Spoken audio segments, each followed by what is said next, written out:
Salutations, Dr. Mel Taco here again.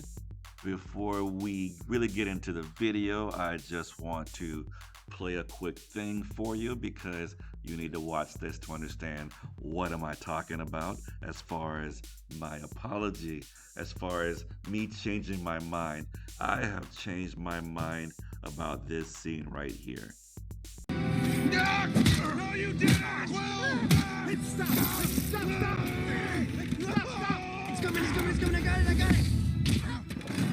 So, yes, for years I agreed with all of you when it comes to Starlord. He should have kept his emotions in check. But of course, now I am rethinking that whole thing because of something that happened to me last week. So I guess it's story time again. So we're gonna go back, way back, all the way to last week. Last week I dusted off the resume, or CV for us here in a doctorate world, and I said, let's get myself at this job interview in Culver City. So went to a job interview in Culver City, nice little high level accounting job, director job, blah blah blah. Usual things, nothing new for me based on my experience and education. So, first things first, they gave me this test, and of course, if you teach accounting, you should know a little bit about accounting tests. Not everybody's happy with jumping through hoops for a job, but again, I kind of saw that coming. So I stuck with it, took the test, jumped through that hoop. They said I did well on the test. Then they had me meet with this lady. She started off the bat by explaining that, of course, that she has a CPA. Wow, CPA, that's admirable. So she points out that she isn't directly related to the position, but they called in a third party interviewer. Heaven forbid I meet with the people I'm actually going to work with, but that's okay. She said she's going to assist with the interview and she's been in the field for a long time. She has experience and that she has been a senior controller with her CPA for a long time. And whenever they tell you that up front, there's a reason for it. Usually you can hear in the verbiage. No one shouldn't have to tell you how long they did a job up front. So from the start, she's telling me her credentials, which of course isn't really necessary if I'm not going to be working with her. But regardless, she's telling me her credentials, how she's been doing this for many years. Doesn't matter because at the end of the day, it's about me getting a job, not whether she should be interviewing me or not. Either way, she's talking to me about what I would do in these different circumstances, which is great. Again, I'm not going to be working with her, and she doesn't directly know the position or the people or that company. But okay, fine, we'll jump through some more hoops. And then finally, at about minute 35 of her interviewing me, she asked me a question. So the way she set up the question was, this is something that you should do all the time in accounting. For starters, you don't want to do extremes or absolutes in the accounting world because naturally every company is different. But the other part of that is something that you should do every day. Well, it depends on the job of accounting. It depends on the company. It depends on the illustrated tasks. So obviously that's a loaded question. So I decided to ask more questions. And then she got on the realm of day-to-day tasks. And she said, talk about day-to-day tasks, which is very interesting because again, every company is different. And are you a controller? Are you an analyst? Is it month end, etc.? So I back up and I said, well, if you're doing XYZ, you're looking at revenues and expenses. And if you're doing this, you're looking at analytics and et cetera, et cetera, et cetera. She does not drop it. And she says, that's not enough. Now remember, I already jumped through the hoops with the test. It already showed that I know the analytics as far as the job and I could do the job. And I scored higher than most people in the test that have applied for the job and blah, blah, blah, blah, blah. So I'm not sure what we're doing, but whatever it is, this was not great for my temper because basically she's saying that I don't know what I'm talking about, which is not a good thing to do in this situation, especially when she's in the wrong.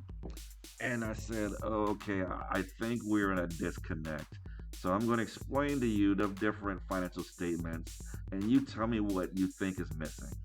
So I go over the three major financial statements, as I teach to my students all the time.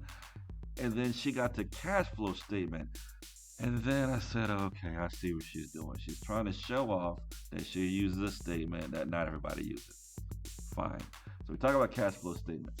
Then she gets to PPE. I did not describe or did not talk enough about PPE. So let's rewind.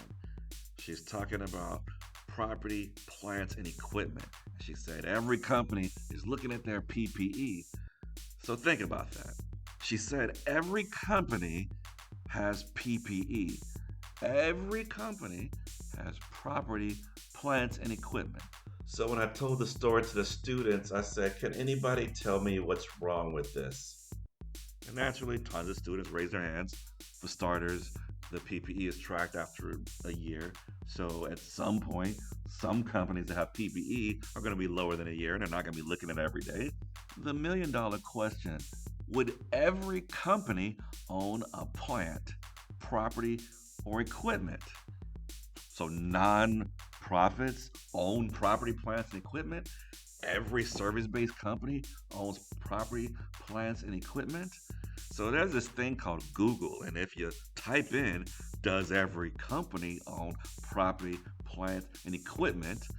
The AI will say obviously not, because every company is different. So now what? Now what do I do? Chances are I already ruined my chances of getting the job. So at this point, it is good to correct her. And at the end of the day, I'm always about teaching, always about getting that information to somebody who doesn't have it. So it boils down to she was in the wrong. She should know that she's in the wrong. So I pointed out that not every company is going to have PPE and what PPE is and the length of time for PPE and all this other stuff. And obviously, she didn't like being corrected, but she understood that she was in the wrong. And the good news is it stopped me from turning into the Hulk, which I usually do when somebody is wildly wrong about what they're saying, but most of all, when somebody annoys me and wastes my time. So the good news is, as a leader, she learned something. Now, if she was at the point where she refused to listen to reason, she refused to understand that she was in the wrong. Yes, of course, that's bad leadership there.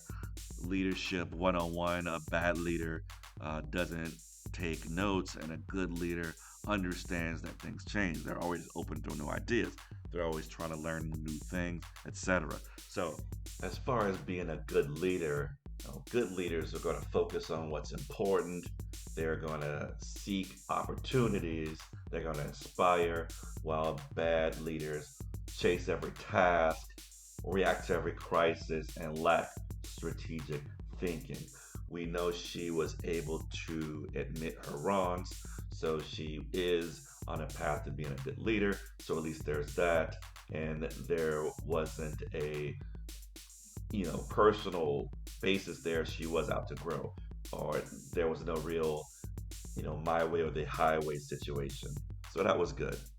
There's a thin line between determination and desperation when it comes to getting a job. As far as what are you going to deal with, what are you not going to deal with, where does the line happen? Like, what line are you afraid to cross, or what line will you not cross? I should give apologies to all you Starlord enthusiasts, all you Starlord fans who defended his actions, because yes, I should have kept my mouth shut. Yes, I should have let her go on. Yes, I should have bowed down politely, but I let my ego get the best of me. I let my emotions get the best of me, and you might be shocked to hear this. I did not get the job. All right, well, that's the story. Thank you for listening. Talk to you later. Bye.